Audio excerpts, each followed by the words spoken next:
I'm Laura Vitale, and on this episode of Laura in the Kitchen, I want to share with you my recipe for potato croquettes, which I'm using my leftover Redskins mashed potatoes that I made here not too long ago. This is a great recipe to make with leftover mashed potatoes from your holiday table, and especially for Christmas, because mashed potatoes stay in the fridge for a good 4 or 5 days. So if you're making a big batch of mashed potatoes for Christmas, on New Year's Eve, you can make potato croquettes for your little party to ring in the new year. So this is fabulous, and I always try to make sure to make extra mashed potatoes especially for Christmas if I'm making them, because they're great. Now the ingredients you'll need are few, but they're awesome ingredients. It's gonna make the perfect potato croquettes. I've got some leftover mashed potatoes. I'll talk about this in a minute. I've got some breadcrumbs. This is just Italian seasoned breadcrumbs. A little Italian seasoning, dry Italian seasoning. I've got some eggs, an egg yolk, some shredded sharp cheddar, parmigiano, salt and pepper, parsley, and I also have some granulated garlic and onion. Now, and some vegetable oil for shallow frying. Now, what I will say is that you must never use mashed potatoes that you just whipped up and then you just want to make potato croquettes. It's extremely important that they have been sitting in the fridge for a good couple days. You want them to be so dried out and so hard, because that is the only way they're going to keep their shape. Otherwise, they're going to fall apart in your frying pan. And don't even think about using that potato flake instant stuff. Use the real stuff. It makes a huge, huge difference. And I've been making this recipe for years, and I wouldn't change anything about it because it works. The potatoes I'm using today are my Redskin and chive mashed potatoes. It's so good with these. They've got a lot of butter in them and cream and cheese, so they're going to keep them really cheesy and delicious. So that's what I've got here. In the meantime, what I also have is a skillet there with some vegetable oil getting to a nice high temperature. I want it to be at about 370 degrees. So that's working on there, and I'm just chopping up some fresh parsley, and I want quite a bit of it here, a good couple tablespoons of chopped parsley, because I want that freshness to kind of peek through with the rich potato. So I'm just going to go ahead and give this a really, really good chop. That looks good. I'm going to put my parsley in a big bowl along with my mashed potatoes. Now, I will say something. I love leftover anything, and I'm really someone that does not waste a thing. But there are certain things I will not eat as is. Mashed potatoes and risotto are not meant to be reheated. When you reheat them, they are not going to taste like mashed potatoes and risotto. I just would much rather make something else with them than to eat them reheated as is. It's just, that's how I've always been, especially with those two things. So that's why I have my risotto cakes, which you totally should make if you haven't already, and potato croquettes. I've added my granulated onion and also some granulated garlic. I'm going to add a good sprinkle or grating of black pepper and my grated sharp cheddar. You could also use Gruyere, you could use mozzarella. The world is all yours. You pick it. You're the boss of your own kitchen.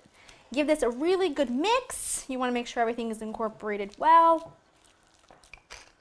Just seasoning my eggs with just a touch of salt and pepper, and I'm adding some salt to my breadcrumbs as well. I want to make sure everything is well seasoned.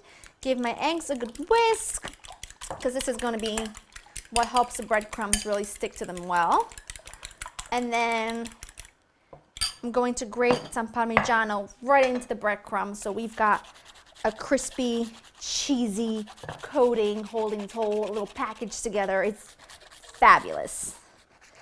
I'm pretty much coming down to the end of this Parmigiano block. Look at that. All right. Take my spoon and mix these together.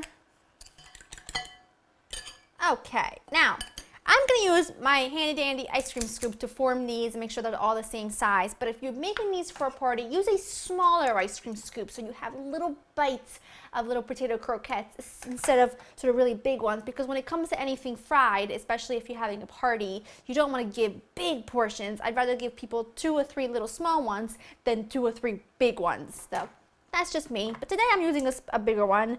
Just going to go ahead and scoop some out. Dip it into the egg, because that's kind of like the glue, and then put that right in there. Coat that really well, And I'm just gonna go ahead and make a few, I'm probably just gonna make all of them and put them on this plate here. That way I can put a ton of them, not a ton, but a few of them in the frying pan rather than one at a time. So I'm just gonna go on, carry on dipping and breading. Now once you have them breaded, make sure you just kind of flatten them just a bit, and I was able to get 6 decent sized ones out of this batch. So I'm gonna cook 3 at a time because I do not want to overcrowd the pan and drop the temperature of the oil. And these are gonna cook for just a couple minutes on each side or until they are golden brown and crispy and delicious. What would go really great with this is my 3-colored salad because it's got a lovely little light dressing. It's one of my very, very first recipes. So if you wanna go make it, then go ahead and do that. I just find that it would go really perfect with this. It just needs a little something green, a little something sharp, and that salad is perfect. I'm gonna cook these, keep an eye on them, and I'll show you what they look like when they're done. Just took these babies out. These ones were done a little earlier, so I'm actually gonna just go with this one. Look at that. See, the mashed potato has reheated.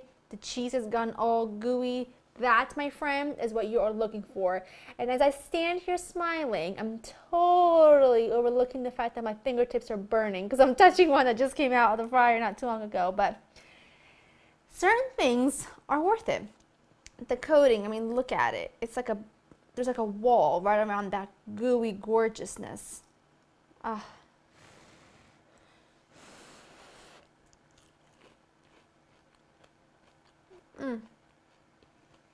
So good. So good. If you have ever gone to Italy, specifically Naples, then you know there are little vendors of zeppole panzarotti. If you like the panzarotti, the potato croquettes that are there, you will love these. I will in a future video make a real traditional Napoletani, like panzarotti, mozzarella, dind. I'm losing my mind already.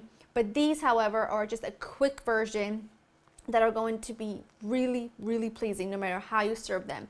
My husband likes to eat his with a little bit of Dijon mustard. They are fantastic however you choose to eat them. They're simple and they make a great use out of those leftover mashed potatoes that in my opinion are no longer mashed potatoes. So this is a great way to use them up. Go to laurinthekitchen.com and get the written recipe. Hope you enjoy spending time with me guys, and I'll see you next time. Bye bye.